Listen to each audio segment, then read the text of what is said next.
ઉનાળાના દિવસો એટલે તાપ તો ખૂબ પડે. એવામાં વળી એક દિવસે ઘનશ્યામને તાવ ચડ્યો.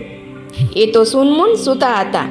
બીજે દિવસે ઘનશ્યામને બળિયા નીકળ્યાનું જાણ થતાં માતાએ એક ઓરડામાં એમને સુવડાવી દીધા અને પોતે પાસે બેસી ઘનશ્યામનું માથું દાબી રહ્યા હતા.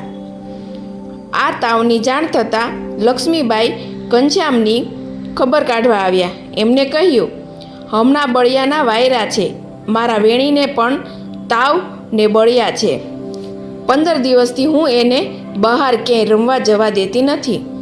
આજે નવરાવ્યો છે છતાં હજુ બહાર જવાનું તો બંધ જ છે. ઘનશ્યામને 15-20 દિવસ સુધી બહાર જવા કે નાહવા દેશો નહીં. આ સાંભળી પથારીમાંથી બેઠા થતાં ઘનશ્યામે કહ્યું, તમે વેણીરામને 15 દિવસ સુધી નવરાવ્યા વિના રહેવા દીધો? આને બ્રાહ્મણને નાહ્યા ધોયા વિના કેમ ચાલે?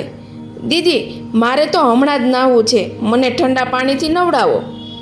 માતાએ ઘનશ્યામને ઘણા સમજાવ્યા પણ એ એકના બે ન થયા. પુત્રની હઠ પાસે માતાએ નમતું જોખ્યું ને એની ઈચ્છા મુજબ ફળીના કૂવા કાંઠે લઈ ગયા અને પાટલા પર બેસાડી એમનું વેણ ભાંગવા થોડુંક પાણી માથે રેડ્યું. પણ ઘનશ્યામે કહ્યું, હજુ એક ઘડો રેડો દીદી. માતાએ કહ્યું, હવે હાવ કરો બેટા. ના, હજુ એક ઘડો. એમ કરતાં 5 ઘડાથી ઘનશ્યામે સ્નાન કર્યું. પછી પોતાની ઈચ્છાથી શરીરની બધી ગરમી શમાવી લીધી ને માતાએ કહ્યું, જુઓ દીદી, તમે મને ઠંડા પાણીથી નવરાવ્યો એટલે તાવે ગયો ને બળિયા પણ મટી ગયા.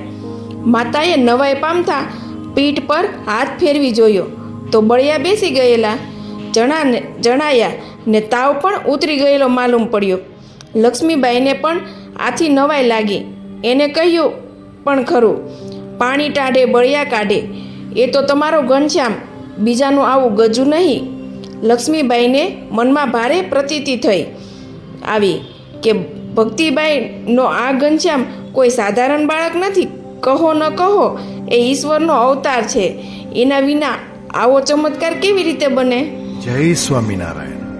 આ ચેનલનો મુખ્ય ઉદ્દેશ્ય ધર્મનો પ્રસાર કરવાનો છે તથા ભગવાન સ્વામિનારાયણની અલૌકિક લીલા અને સારા વિચારો લોકો સુધી પહોંચાડવાનો છે, જે જીવનમાં શાંતિ અને સુખ તરફ દોરી જાય છે. આ ચેનલ પરથી જે પણ ધનરાશિ પ્રાપ્ત થશે તેમનો ઉપયોગ સમાજ સેવા, ગૌસેવા તેમજ લોક ઉપયોગી કાર્યોમાં થશે. ચેનલ સહજાનંદ ગાથા સબસ્ક્રાઇબ કરો, વિડિયો લાઇક કરો અને હા, તમારા મિત્રો સાથે શેર કરો.